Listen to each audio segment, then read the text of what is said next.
ជួយ số បងប្អូនទាំងអស់គ្នាបើត្រឡប់ចូលក្នុងដល់ទៀតហើយនៅថ្ងៃច័ន្ទនេះតើបងប្អូនទាំងអស់គ្នាសុខសប្បាយជាទេអរគុណបងប្អូនទាំងសមាជិកនិងសុខភាពរបស់កូនចឹងថ្ងៃនេះជួយជាមួយលោកគ្រូនៅមុខវិជ្ជាភាសាខ្មែរដែលយើងរៀនអំពីមេរៀនទី21នាមអក្សរធាតុចឹងយើងអានម្ដងទៀតមេរៀនទី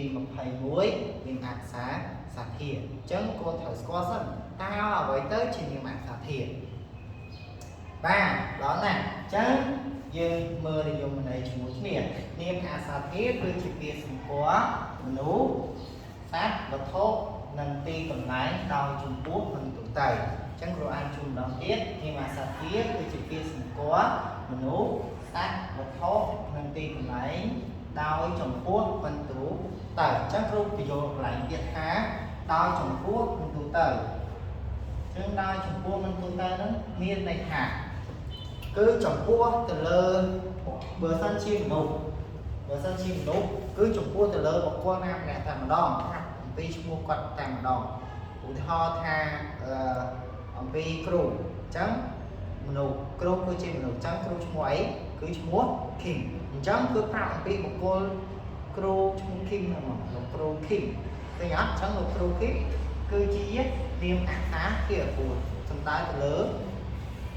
នេះចំពោះមកហើយមិនទូទៅទេគឺចំពោះលោកគ្រូតែម្ដងឧទាហរណ៍តាត់អីឆ្កែប៉ុន្តែបើយើងប្រាប់ថាឆ្កែគឺជានាមសត្វធាតុប៉ុន្តែដល់ពេលយើងថែមឲ្យច្បាស់មកឆ្កែតែមួយឆ្កែឧទាហរណ៍ថាឆ្កែរបស់លោកគ្រូដែរឆ្កែគ្រូឈ្មោះថាអាលូលូអញ្ចឹងតាមមកឆ្កែអាលូលូអញ្ចឹងអាលូលូគឺច្បាស់តាមឡងគឺឆ្កែរបស់លោកគ្រូគឺឆ្កែរបស់លោកគ្រូនឹងឯងអញ្ចឹងឈ្មោះរបស់វាគឺអាលូលូអញ្ចឹងមើលឧទាហរណ៍ខាងក្រោមគូមានឧទាហរណ៍ខាងទៀតឲ្យកាន់តែច្បាស់ថាតើកូនអាចយល់ពីលំហាត់ពីនាមសត្វធាតុបានដែរទេអញ្ចឹងយើងទៅមើលឧទាហរណ៍ត្រាំនៅទៀតអញ្ចឹងកូនត្រូវតែយល់ពីនាមអក្សរធាតុទី1អ្នកភូមិខ្ញុំប្រលេះក្របស្វាយចន្ទទីអ្នកភូមិខ្ញុំប្រលេះក្របស្វាយចន្ទទីកូនគិតមើលតើពាក្យមួយណាជានាមអក្សរធាតុបាទល្អណាស់គឺស្វាយចន្ទទីព្រោះយើងប្រាប់ច្បាស់តែម្ដងស្វាយចន្ទទីអត់មានស្វាយអីផ្សេងទៀតទេស្វាយចន្ទទីគឺឈ្មោះចំហ្មងគឺស្វាយចន្ទទីមកចំពោះគឺវាមិនមែនទូទៅជាស្វាយផ្សេងគឺឈ្មោះរបស់វាគឺស្វាយចន្ទទីតែម្ដងតែឥឡូវយើងកាន់តែច្បាស់យើងទៅមើលឧទាហរណ៍ទី2ទៀតតាពូព្រីងគៀបទឹកត្នោតធ្វើស្ករពូព្រីងគៀបទឹកត្នោតធ្វើស្ករកូនសាកកាត់មើលតាមពីមួយណាដែលបង្ហាញអំពីនាមអក្សរធាតុបាទល្អណាស់គឺគេថាពូព្រីងព្រោះឈ្មោះរបស់គាត់តែម្ដងពូព្រីងបាទមានទៀតអត់បាទគឺទឹកត្នោតមានទឹកត្នោតអីទឹកត្នោតគឺប្រាប់អំពីឈ្មោះច្បាស់តែម្ដងពូព្រីងក៏ប្រាប់អំពីឈ្មោះច្បាស់ទឹកត្នោតក៏ប្រាប់អំពីឈ្មោះបាទឥឡូវទៅមើលឧទាហរណ៍ទី3តាសក់និងអាពាលទៅលាងទឹកត្រពេះអញ្ចឹងកូនគិតមើលតាមពីមួយណាដែលជានាមអក្សរធាតុបាទល្អណាស់គឺតាសក់និងអាពាល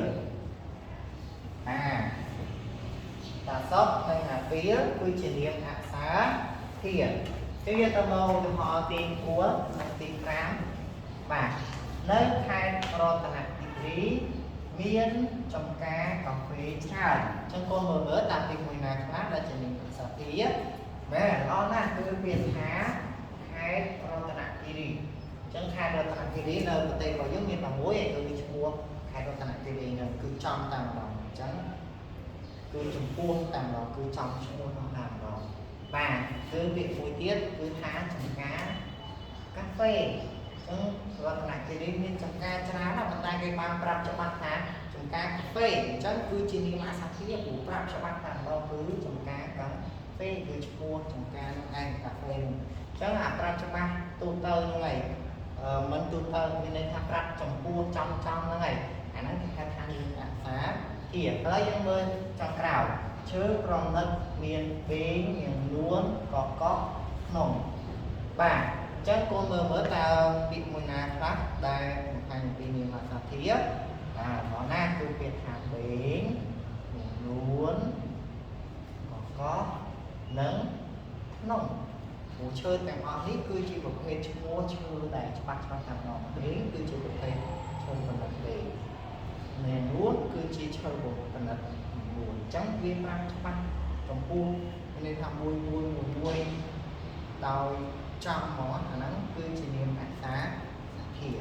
chắc là video là vào lúc người ta cần thế chỉ trong trái sau cô tôi bằng được chẳng mấy và còn là sau khi mà có sự bằng